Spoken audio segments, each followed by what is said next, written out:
স্বাগত ঘরোয়া দিনলিপিতে, যেখানে প্রতিদিনের গল্প হয় একটু স্পেশাল। আজ আপনাদের নিয়ে এসেছি শহরের এক কোণে লুকানো সেই ক্যাকটাস নার্সারিতে, যেখানে আমি মাঝে মাঝেই যাই। এই নার্সারিতে ঢুকলেই যেন মনে হয় এক অন্য জগতে চলে এসেছি। সারি সারি টব আর নানা রকম ক্যাকটাস। এই নার্সারিতে রয়েছে নানা ধরনের ক্যাকটাসের এক দুর্দান্ত সংগ্রহ।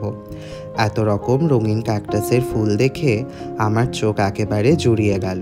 সত্যি চোখ ফেরানো যায় না। আর হ্যাঁ, অনেকেই ভাবেন ক্যাকটাস মানেই শুকনো মরুভূমির গাছ, কিন্তু এই নার্সারিতে ঢুকলেই বোঝা যায় এরা ঠিক কতটা জীবন্ত আর প্রাণবন্ত। তবে আজকের এই ভিডিওটা একটু বড় হয়ে যাচ্ছে, তাই নার্সারির আরও কিছু মুহূর্ত আপনাদের সঙ্গে শেয়ার করব পরবর্তী পর্বে। ভিডিওটি ভালো লাগলে ঘরোয়া দিনলিপিতে সাবস্ক্রাইব করতে ভুলবেন না, আর কমেন্ট করে জানাবেন কেমন লাগলো। ভিডিওটি দেখার জন্য ধন্যবাদ।